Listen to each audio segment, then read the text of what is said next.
में दिखाया जाता है। एक रेगिस्तान के अंदर हम स्पेसशिप जैसी चीज को धरती की ओर आते देखते हैं। उस स्पेसशिप की वजह से रेगिस्तान में तूफान आ जाता है, जिसकी वजह से वहाँ के लोग बचकर भागने लगते हैं। उनके साथ एक लड़की भी होती है, उसका गले का नेकलेस वहीं रेगिस्तान में गिर जाता है। अब धीरे धीरे समय बीतता है और कई सौ साल बीत जाते हैं। प्रेजेंट के टाइम में एक लड़के को वही नेकलेस मिलता है जो कई सौ साल पहले उस लड़की के गले से निकल कर गिर गया था। दरअसल में अब प्रेजेंट में उसी रेगिस्तान वाली जगह पर रिसर्च चल रही है, क्योंकि साइंटिस्ट का मानना है कि वहाँ पर कई हजार साल पहले एक लोलन नाम का शहर हुआ करता था और इसी चीज की रिसर्च वो उस रेगिस्तान के अंदर कर रहे हैं। रिसर्च करते हुए उन्हें काफी सारे अवशेष मिले हैं और उसी टीम के एक लड़के वू को वो नेकलेस मिलता है। वो उस नेकलेस को ले जाकर अपने प्रोफेसर को दिखाता है और उसके प्रोफेसर को लगता है कि ये कोई कीमती चीज हो सकती है। लेकिन तभी वहाँ पर जॉन नाम का एक आदमी आता है। जॉन उन लोगों से बोलता है उन्हें जो भी चीज वहाँ मिलेगी वो सभी उसी की अमानत है। लेकिन तभी वो उससे बहस करते हुए बोलता है वो सभी प्रॉपर्टी चाइना की है, वहाँ उन्हें जो भी चीज मिलेगी वो सभी चाइना की अमानत है। इस बात से जॉन काफी ज्यादा चिढ़ जाता है और वहाँ से चला जाता है। वो और उसके प्रोफेसर वहाँ कई महीनों से रिसर्च कर रहे हैं। उन्हें लोलन शहर के काफी सारे अवशेष मिले हैं, साथ ही में एक लोलन शहर का नक्शा भी मिला है। उन सारे अवशेष से प्रोफेसर अनुमान लगाते हैं कि लगभग 800 साल पहले लोलन शहर में सूखा पड़ गया था और उस नेकलेस से उन्हें पता चलता है वहाँ एक संत लड़की भी उनके साथ थी, क्योंकि उस टाइम पर ऐसा नेकलेस संत पहना करते थे। सूखा पड़ने की वजह से संत मंदिर की तरफ गई होगी ताकि वो भगवान से प्रार्थना कर सके, लेकिन तभी वहाँ रेगिस्तानी तूफान आ गया जिसकी वजह से शायद सभी लोग मारे गए होंगे। अब सीन 800 साल पीछे शिफ्ट होता है। यहाँ हमें उसी संत को दिखाया जाता है। इसका नाम यमन है। यमन अपने साथी जिन के साथ रेगिस्तानी तूफान से बचकर भाग रही होती है। यमन और जिन भागते भागते उसी मंदिर तक पहुँच जाते हैं, लेकिन जिन की हालत काफी ज्यादा खराब हो चुकी थी। वो अपनी आखिरी सांसें गिन रहा था और वो यमन से बोलता है कि वो उसके भाई से दूर रहे, क्योंकि उसका भाई बहुत ही बुरा इंसान है। अब यमन मंदिर के अंदर पहुँच चुकी थी। वो भगवान से प्रार्थना करती है। वो प्रार्थना करती है भगवान उसके लोलन शहर में सूखा पड़ने से बचा लें। तभी अचानक से उस मंदिर में काफी सारी मोमबत्तियां जलने लगती हैं। दीवार पे लगा एक शीशा नीचे गिर जाता है। जमीन पर गिरते ही वो शीशा टूट जाता है। यमन को लगता है भगवान उस शीशे के जरिए उसे कुछ बताना चाहते हैं। इस कहानी में प्रेजेंट और पास्ट को जोड़ा गया है, तो मुझे मूवी को समझाने के लिए कभी पास्ट की बात समझानी होगी और कभी प्रेजेंट की बात समझानी होगी, लेकिन मैं इसे बहुत ही आसान भाषा में समझाने की पूरी कोशिश करूंगा। तो अभी प्रेजेंट के टाइम में जो अभी का समय चल रहा है हम वो को देखते हैं और यमन की स्टोरी जो हम देख रहे हैं वो 800 साल पुरानी है, यानी कि वो बात 800 साल पहले घट चुकी है। प्रेजेंट में वो की टीम लोलन शहर से मिले सारे अवशेषों को ट्रेन के अंदर से अपने शहर लेकर जा रहे थे, लेकिन वहीं हम देखते हैं ट्रेन के अंदर जॉन के भी 2 आदमी थे। जॉन एक बुरा इंसान है जो वो से लोलन शहर के सारे अवशेष छीनना चाहता है, क्योंकि लोलन शहर 800 साल पहले ही कहीं दफन हो चुका था और उसकी जानकारी किसी को नहीं थी। तो ऐसे में अगर लोलन शहर की कोई खोज करता है तो वो बहुत बड़ी खोज मानी जाएगी और जाहिर सी बात है उसे सरकार की तरफ से काफी मोटा पैसा भी मिलेगा। तो इसीलिए जॉन उन सारे अवशेषों को छीनना चाहता था। ट्रेन के अंदर हम वू और लिन को देखते हैं। वू लिन को पसंद करता है, वो दोनों साथ ही काम करते हैं, लेकिन लिन वू को पसंद नहीं करती, वो किसी और को पसंद करती है। वो और लिन बात कर रहे होते हैं, लेकिन तभी उनके ऊपर जॉन के आदमी हमला कर देते हैं। वो उनसे लोलन शहर के अवशेष छीनने लगते हैं। जॉन के आदमी वू को शूट करने वाले होते हैं, लेकिन तभी ट्रेन के सारे पैसेंजर खड़े हो जाते हैं। वो सभी पैसेंजर चाइना के सोल्जर थे। वो जॉन के दोनों आदमियों को पकड़कर ट्रेन से बाहर फेंक देते हैं। वो उनका शुक्रिया करता है, लेकिन जॉन के आदमियों से लड़ते समय वो का एक बॉक्स नीचे गिर गया था। वो उस बॉक्स को खोलता है, उसके अंदर वही शीशा था जो 800 साल पहले यमन को मिला था। वो को लगता है कि वो शीशा लड़ाई की वजह से टूट गया है। वो अपने घर पहुंचता है और वो शीशा टूटने की वजह से काफी परेशान था। वो किताबों में उस शीशे के बारे में ढूंढना शुरू करता है कि किस तरीके से वो उस शीशे को जोड़ सकता है, लेकिन बहुत कोशिश करने के बाद भी वो शीशा नहीं जुड़ता। वहीं दूसरी साइड पास्ट में यमन उस शीशे को देखकर भगवान से प्रार्थना कर रही होती है। देखते ही देखते वो शीशा अपने आप जुड़ने लगता है। उसके अंदर से एक रोशनी आती है और प्रेजेंट में भी वो का शीशा भी अपने आप जुड़ने लगता है। वो को यमन की आवाज आती है। ये सुनकर वो बहुत ज्यादा डर जाता है। वो उस शीशे के अंदर देखता है और उसे यमन दिखाई देती है, यानी कि वो दोनों शीशे आपस में टाइम में जुड़ चुके थे।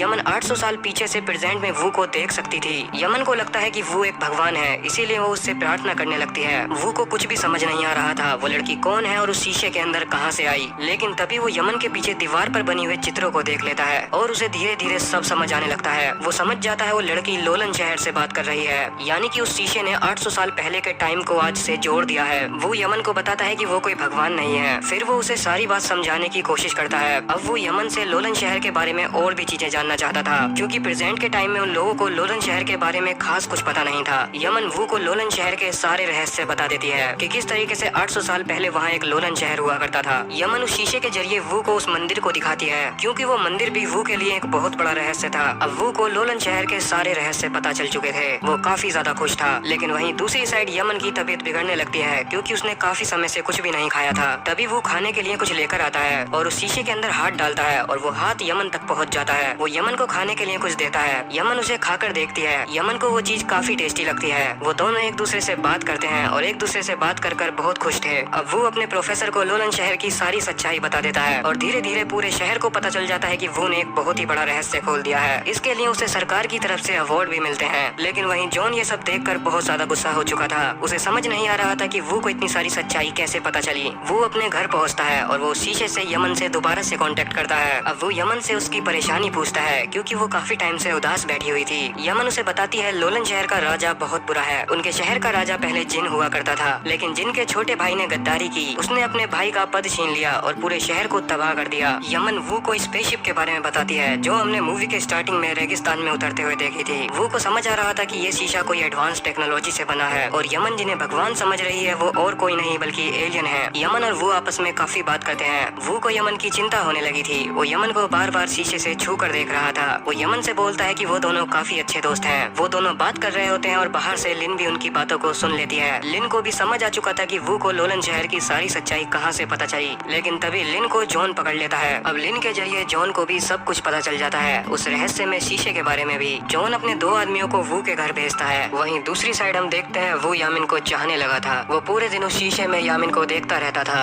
उस शीशे के अंदर से ही यामिन उसकी जिंदगी का एक हिस्सा बन चुकी थी। वो रात में उसे कविता सुनाता था और यामिन भी बिना कविता सुने नहीं सोती थी। यामिन के सोने के बाद वो उसे निहारता रहता था, यहाँ तक कि वो को सिर्फ सपने में यामिन ही दिखती थी। वो दोनों आदमी वो के घर के बाहर पहुंचते हैं, लेकिन वो शीशे को उठाकर और बचकर वहां से भागने लगता है। वो बाहर आकर यमन को शीशे के जरिए सब कुछ बताने की कोशिश करता है कि प्रेजेंट में उसके साथ क्या हो रहा है, किस तरीके से जॉन उसे पकड़ना चाहता है। इससे पहले कि वो यमन को कुछ और बता पाता तभी जॉन उसे पकड़ लेता है। वहीं 800 साल पीछे यमन को भी राजा के लोग पकड़ लेते हैं। उन दोनों के पकड़े जाते ही उस शीशे का पोर्टल अपने आप बंद हो जाता है। यमन को राजा के सामने ले जाया जाता है। राजा उससे उस शीशे की सच्चाई पूछता है। राजा का साथी उसे बताता है कि हम इस शीशे के जरिए स्वर्ग में भी जा सकते हैं। ये कोई शीशा नहीं है बल्कि ये स्वर्ग का रास्ता है, लेकिन इस शीशे को सिर्फ यमन ही खोल सकती है क्योंकि वो एक संत है। अब राजा यमन को बंदी बनाकर उस एलियन मकबरे के पास लेकर जाते हैं। वो लोग जिसे एंजल का मकबरा समझ रहे थे वो एक स्पेसशिप थी। वहीं प्रेजेंट में जॉन भी वो को पकड़कर उसी एलियन स्पेसशिप के पास लेकर जाता है। वो जॉन से उस शीशे को खोलने के लिए बोलता है। वहीं 800 साल पीछे यमन से भी राजा उस शीशे को खोलने के लिए बोलता है। अलग अलग टाइम में यमन और वो उस मकबरे के ऊपर चढ़ते हैं। वो उस शीशे को जैसे ही वहाँ लेकर पहुँचते हैं एक बहुत ही बड़ा टाइम पोर्टल खुल जाता है। दोनों समय आपस में जुड़ जाते हैं। वो पहली बार अपने सामने यमन को देख पाता है। एक दूसरे को अपने सामने देखकर उन दोनों की आंखों में आंसू आ जाते हैं। वो उसे रुका नहीं जाता और वो यमन को गले लगा लेता है और ये सीन बहुत ही ज्यादा इमोशनल था। कहीं ना कहीं वो और यमन ने एक दूसरे को बताया नहीं था, लेकिन वो एक दूसरे से प्यार करने लगे थे। वो यमन को बड़े ही प्यार से पकड़कर बोलता है सब कुछ ठीक हो जाएगा। पोर्टल खुलते ही जॉन का काम पूरा हो चुका था।